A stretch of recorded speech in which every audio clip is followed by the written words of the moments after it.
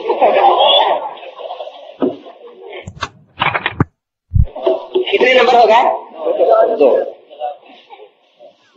اس نے کہا کہ یہ تو بات ٹھیک ہے لیکن ساری دنیا ان پڑھوں کی نہیں, مسلم علوم اتنا بڑا مدرسہ ہے جہاں دورہ حدیث بھی ہوتا ہے. اب میں کوئی ایسی بات پوچھ بیٹھوں جو سچ مجھ حدیث میں مل جائے اور وہ حدیث لے آئے تو یہ بتاؤ کہ مان لوں یا نہ. اس نے کہا ماننے کی کیا ضرورت ہے.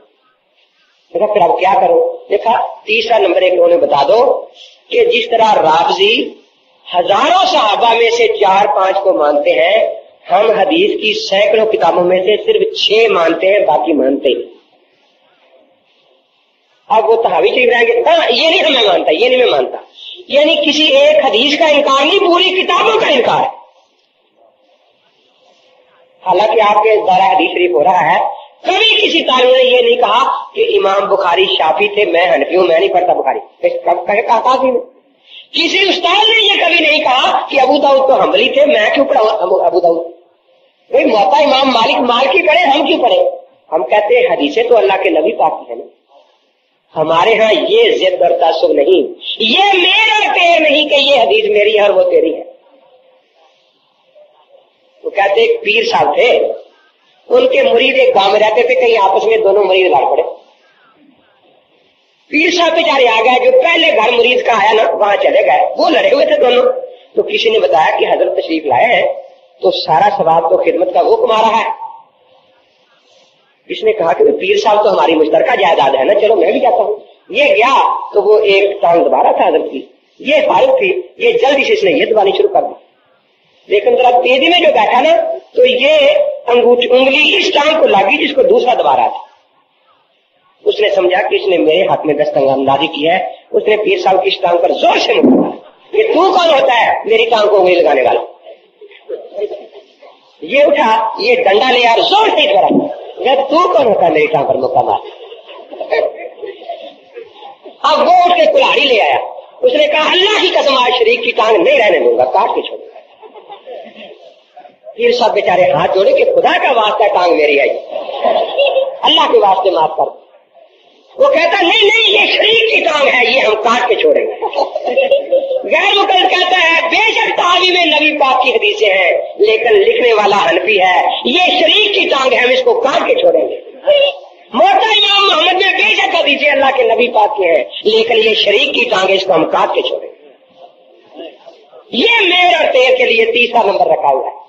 کتابوں کا انکار ہو رہا ہے اور ہمارے پاس دوست آتے ہیں جی یہ کتاب وہ نہیں مانتے، اس سے حدیث نہ دکھاؤ. کیوں نہ ہم ان کے لیے اپنے نبی کے حدیثوں کا انکار کریں. میں کہتا ہوں جس کتاب کو نہ مانے اس کی پہلے دکھاؤ تاکہ لوگوں کو پتہ چلے کہ یہ لوگ منکرین حدیث میں. آپ حدیثیں پڑھیں بار بار اسی کتاب سے، آپ حیران ہوں گے، اٹھ کر بھاگے گا حدیث سن کر. تو کتنے نمبر ہو گئے؟ ہمارے ضلع اکاڑا میں ایک ہائی اسکول ہے، اس کے ہیڈماسٹر صاحب بابا فرید الدین گائشکر کی اولاد میں سے ہیں. بیچارے نماز نہیں پڑھتے تھے.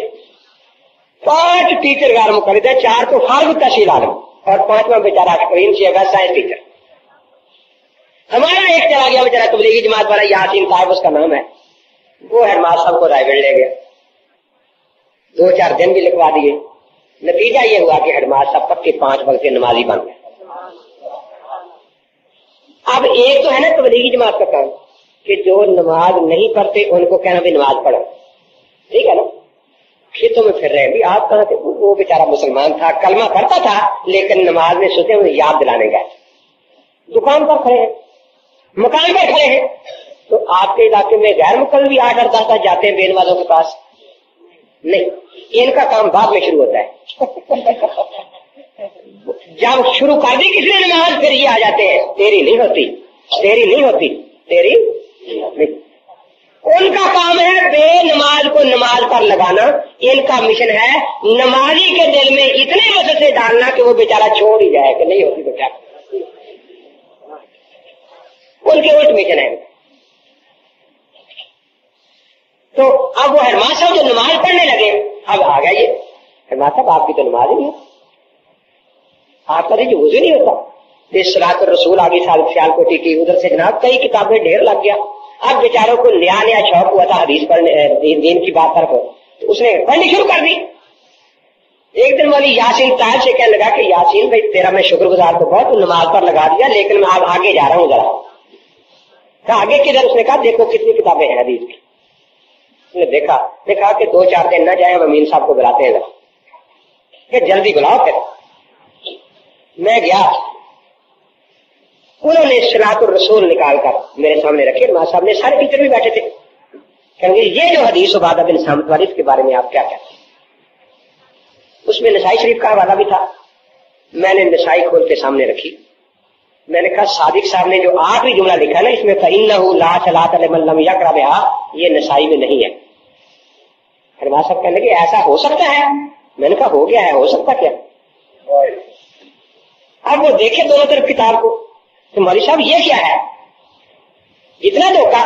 میں نے کہا یہ تو اس کا ہے جس کا نام صادق ہے. جن کا نام ہی کچھ اور ہو, پتہ نہیں وہ کیا کرتے ہیں. اس کا صادق ہی اس نے کام کیا. پھر میں نے کہا کہ یہ بین السطور میں لکھا ہے نافع بن محمود کے بارے میں کہ مستور ہے, اس کا پتہ نہیں, اس کے حالات پردہ کفا میں ہے کہ یہ قابل اعتماد ہے بھی یا نہیں. جو بات یہاں ہے وہ لکھی نہیں, جو نہیں ہے وہ لکھ دی. میں نے کہا اس کے بعد دیکھیں کہ جہاں یہ روایت کروں آگے کیا ہے, باب تعویل و قولہ تعالی و اذا قرئ القرآن فاستمعوا له وانصتوا لعلکم, اور آگے و اذا قرأ فانصتوا, اس آیت کی تشریح. میں کہا اگر بھی فرض وہ حدیث صحیح بھی ہو تو یہ آیت اس کے بعد نازل ہوئی. اب وہ بڑا حیران ہے ماسٹر. اب چاروں مولوی بیٹھے سامنے ان کے, کہتے یہ بتاؤ یہ کیا ہے, میں تو سوچ نہیں سکتا ایسی بات. اگر کتابیں سامنے ہوتی تو میں کبھی امین کی یہ بات نہ مانتا, کس طرح کا دھوکہ ہوگا. وہ جو سائنس ٹیچر تھا نا, وہ ذرا پیچھے بیٹھا تو پیچھے ان سے یوں کرے مولویوں کو, جواب دو جواب, جواب دو جواب. اب وہ بیچارے جواب کیا دے, کتابیں سامنے رکھی ہے تو وہ پیچھے یوں, چھوڑو یار تجھے پتا تو ہے نہیں, لیکن وہ جواب دو جواب. آخر جب دیکھا نا کہ ان کو کوئی بات نہیں آتی تو مجھے کہنے لگا مولوی صاحب اصل بات یہ ہے کہ ہمارے مولوی صاحبان صرف 6 کتابیں پڑھتے ہیں. آپ تو پتہ نہیں کہیں سے 600 کتابیں پڑھ کر آ گئے ہیں. میں نے کہا یہ کتاب ان 6 میں سے ہی ہے, نسائی انہیں میں ہے نا. میں نے کہا یہ کتاب ان 6 میں سے ہی ہے. اب وہ پنجابی میں کہتا ہے کوڑے ہو تو 6 میں نہیں آ رہی ہے, کوڑے تو 6 میں نہیں آ رہی ہے. تو تیسرا نمبر یہ ہے کہ ہم 6 کتابیں مانتے ہیں. اور اس نے کہا کہ حضرت اگر کوئی ان 6 میں سے حدیث لے آئے پھر کیا کرو, مان لو. نہیں, اب کیا کرو جی. اب یہ ہے کہ فوراً ایک شرط لگا دو کہ یہ لفظ ہوگا تو میں مانوں گا, ورنہ میں اس شرط کے مطابق حدیث ہو. گویا اللہ تعالیٰ اور اللہ کے پاک پیغمبر کو مشورہ دیا جا رہا ہے کہ یا اللہ دین کا مسئلہ بتانا ہو تو لفظ ہم سے پوچھنا, ورنہ آپ نے اپنی طرف سے کوئی لفظ بول دیا تو ہم نہیں مانیں گے. پیغمبر پاک صلی اللہ علیہ وسلم کو مشورہ دیا جا رہا ہے کہ حضرت آپ نے بھی مسئلہ بتانا ہو تو فکرہ ہم سے پوچھ لینا. اگر وہی فکرہ جو ہم نے لکھا ہے وہ آپ بیان فرمائیں گے تو ہم مانیں گے, ورنہ ہم نہیں مانیں گے. تو یہ اللہ کے نبی کی حدیث نہیں, اپنی شرط پر ایمان رکھتے. جو بھی شرط لگا دے یہ لفظ ہونا چاہیے. ان کے اشتہار دیکھ اس میں شرطیں لگی ہوتی, ایسی شرط لاؤ, ایسی شرط ہوتی ہے یا نہیں ہوتی. میں کچھ وغیرہ میں کر لیتا, کوئی 20 حدیث سنا دے, میں کان نہیں حدیث نہیں سنتا تھا, یہ صرف انگلی ہوتی تھی کہ یہ لفظ آیا ہے, نہیں آیا, نہیں آیا, میری تسلی نہیں ہوئی, نہیں آیا, نہیں آیا, چلا گیا. تو چوتھا نمبر کیا ہے, شرط لگا دو. ٹھیک ہے, میں کہا کہ اب آپ کو پتا ہے کہ میں اتنا پڑھا ہوا تو نہیں, میں نے شرط بھی لگا دی اور اتفاق سے ان کتابوں میں حدیث بالکل ان لفظوں میں مل گئی, اسی شرط کے مطابق مل گئی. اب کون سا طریقہ رہ گیا انکار کرنے کا. اس نے کہا کہ کیوں ہم کا حنفیوں سے پڑھ کر آ گیا 2 حرف اور آپ حدیث ماننے کے لیے تیار بیٹھے. ہم کیا کریں, شرط پوری ہو گئی ہے. اور میں 5واں نمبر یاد کر کیا کہ جب کوئی اور سہارا نہ رہ جائے انکار حدیث کا تو پھر 3 مرتبہ کہنا ہے ضعیف ہے, ضعیف ہے, ضعیف ہے.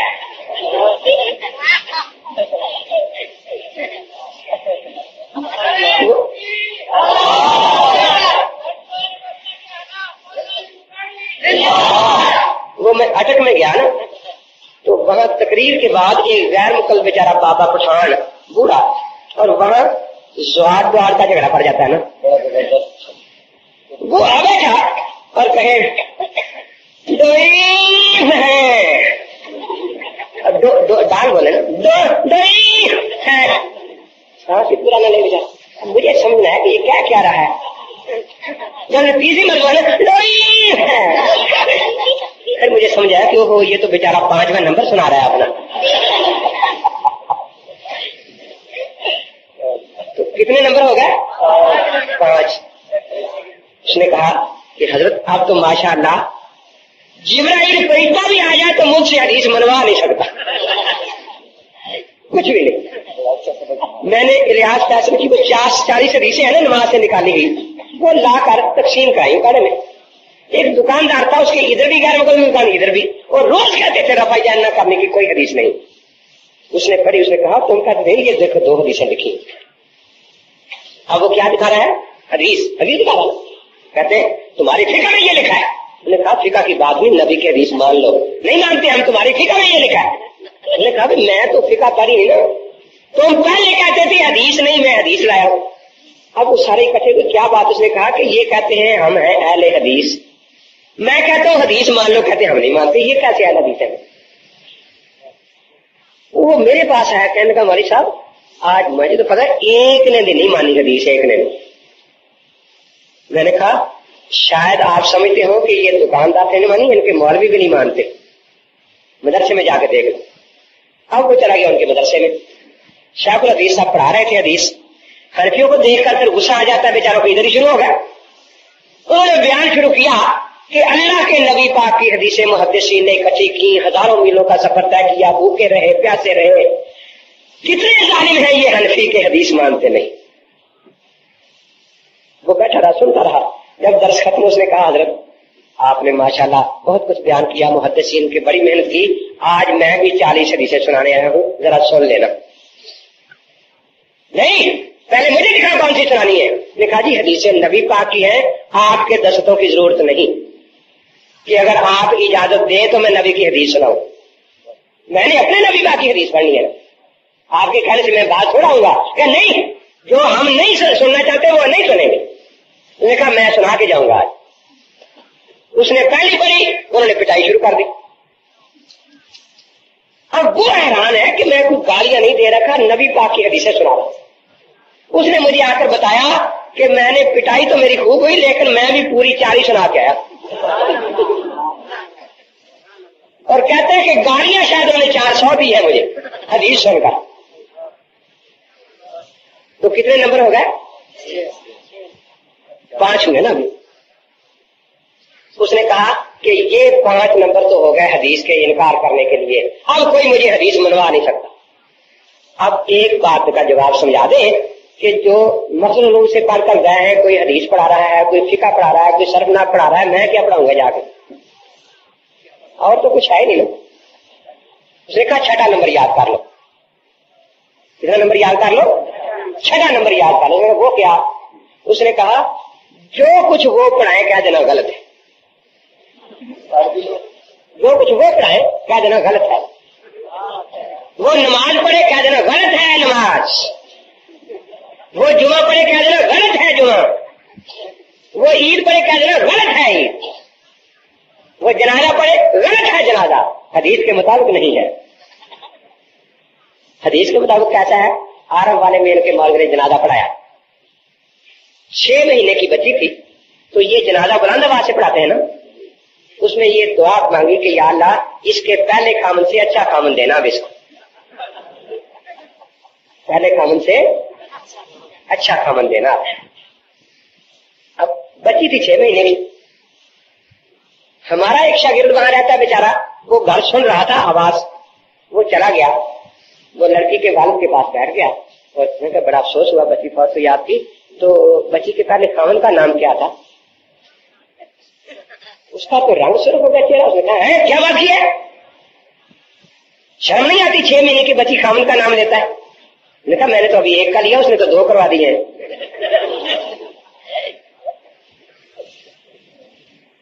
اب یہ دعا پڑی گئی ہے یہ نہیں, وہ مشکات کرنے لگے. انہوں نے دیکھو کیا مانا لکھا نیچے. اب وہ لڑکی کا باپ بڑا پریشان, ہماری صاحب یہ کیا کیا؟ 20 ہے 20 ہے. میں نے کہا ہماری صاحب خدا کے لیے اپنی بچی کو بے شک 4 کروانا تو 2 مہینے میں, لیکن ہماری بچیوں کا ایسا جنازہ خراب نہ کیا کرو. تو 6 نمبر کیا ہے کہ جو کچھ حنفی کرے کہہ دینا غلط ہے, غلط. اب وہ بیچارہ سند لے کر پورے 6 نمبر سیکھ کے وہاں آ گیا. جا کر جماعت کی طرح مسجد میں ہمیں کسی نے مسئلہ پوچھنا ہو تو پوچھ لینا. وہ لوگ ہنسنے لگے کہ بھئی یہ کوئی نیائی مولوی آ گیا ہے. کہ دروازہ چودھری صاحب دوپہر کا وقت آدھی رات کو, ہاں یہ کیا؟ یہ میں حاضر تھا, کوئی مسئلہ پوچھنا ہو تو پوچھ لینا. تیرے علم کو دیمک لگ رہی ہے, ضرورت ہوگی ہم خود پوچھ لیں گے, کوئی چین سے نہ نیند ہماری حرام کر دی تو گا. کہا کہ اس طرح تو یہ مولوی کام نہیں آگے جب تک نمبر استعمال نہ ہوئے. صبح جناب باہر گیٹ پر کھڑا ہو گیا. بچے بیچارے اسکول جانے والے چھوٹے چھوٹے نکل رہے تھے قرآن پڑھ کر. ایک بولا اور بھائی کیا پڑھ کیا ہے جی؟ قرآن پاک. کون سا بارہ؟ 15واں. کلمہ یاد ہے؟ یاد ہے. سناؤ. لا الہ الا اللہ محمد رسول اللہ. غلط ہے.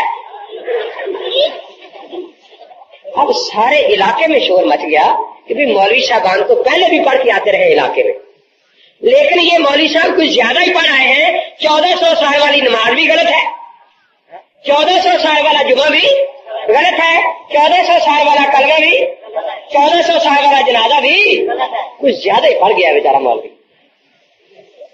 اب جناب مولوی صاحبان نے بھی توجہ کی کہ پوچھے تو صحیح حضرت بات کیا ہے. دیکھا مناظرہ کر لو تو بغیر کوئی شور کی لگ سکتی نا, مناظرہ کر لو. اچھا مناظرہ طے ہو گیا. جناب ادھر ظاہر پیر سے بھاگ آ رہے ہیں. کہاں جی؟ خان پر جا رہے ہیں. کیا بات ہے جی؟ مناظرہ کس مسئلے پر؟ اس سے پوچھا کہ صحیح کلمہ کیا ہے؟ نے کہا لا الہ الا اللہ و محمد الرسول اللہ. لا الہ الا اللہ و محمد الرسول اللہ. اب لوگ آ گئے. ہاں جی حضرت جی کیا بات ہے؟ مناظرہ کس بات پر ہے؟ لوگ آ رہے ہیں. جی مناظرہ اس بات پر ہے کہ ایک مولوی صاحب نیا پڑھ کر آئے ہیں, انہوں نے بیچارے کلمے میں واو ڈال دیا.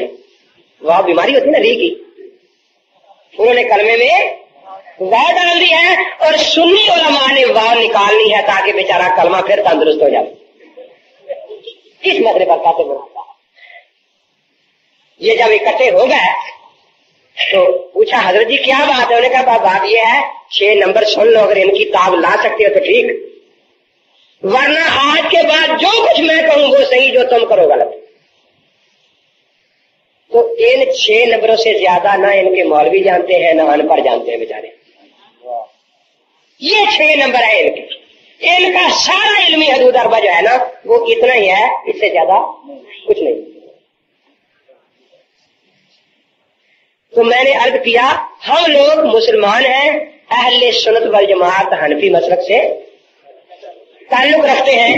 ہمارے نبی ساری دنیا کے نبی, ہمارے نبی ساری دنیا کے نبی, اور ہمارے امام ساری دنیا کے امام. ہمارے نبی سارے نبیوں سے افضل اور ہمارے امام سارے اماموں سے افضل. اچھا ایک ان کا نیا طریقہ یہ ہے ترجمان سننا. احسان علیہ صاحب ظہیر کے یاد میں ان کے صاحبزادہ صاحب نکال رہے ہیں. یہ اپنے رسالوں میں ایک عجیب عنوان دیا کرتے ہیں, میں اہل حدیث کیوں ہوا, میں اہل حدیث کیوں ہوا. اس کے صفحہ یہ 29 پر ہے. کون ہوا ہے اہل حدیث؟ محمد یوسف پنشنر. کب ہوا ہے؟ 1960 میں. کب ہوا ہے؟ 1960 میں. اور بیان کب اس نے دیا؟ 1911 میں. بیان کی سن لکھا ہے 1911.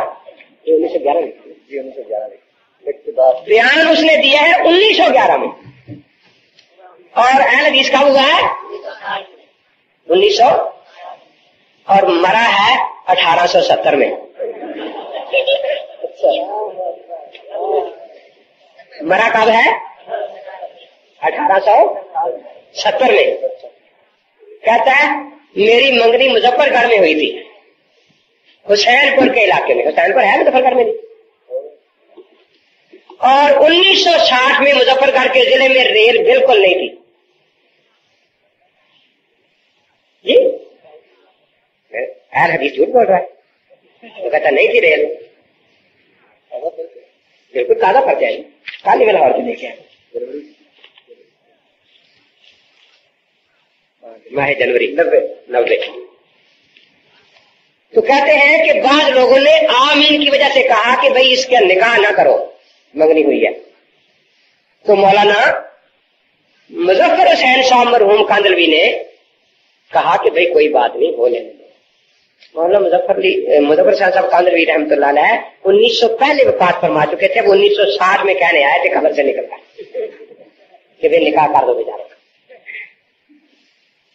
اس ایک واقعے میں کہ 1960 میں مظفر گڑھ میں ریلوے لائن نہیں تھی, اور امرتسر سے میں نے مغرب کا سفر کیا تو پہلے مظفر گڑھ آیا اور آگے دہلی.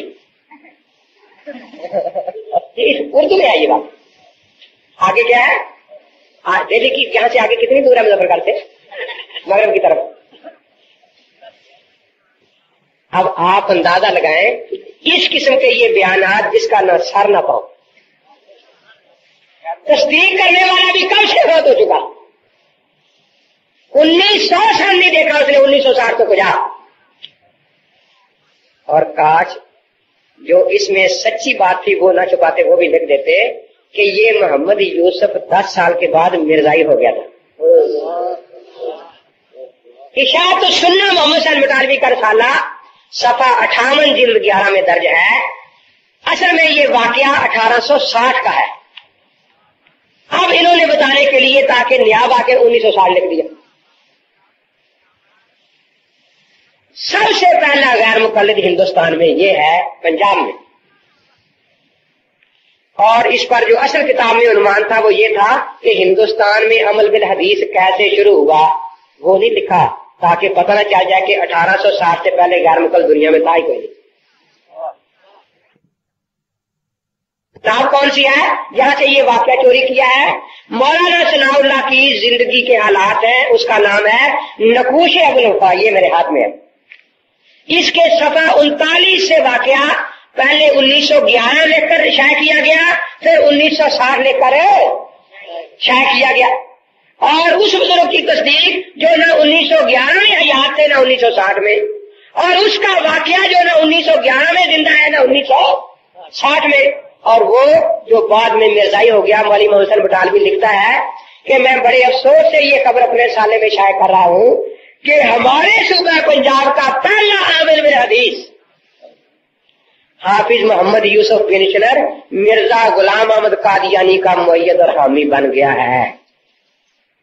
اور اگر پھر بھی شک ہو تو مرزا قادیانی کی کتاب ہے اربعین. کیا نام ہے؟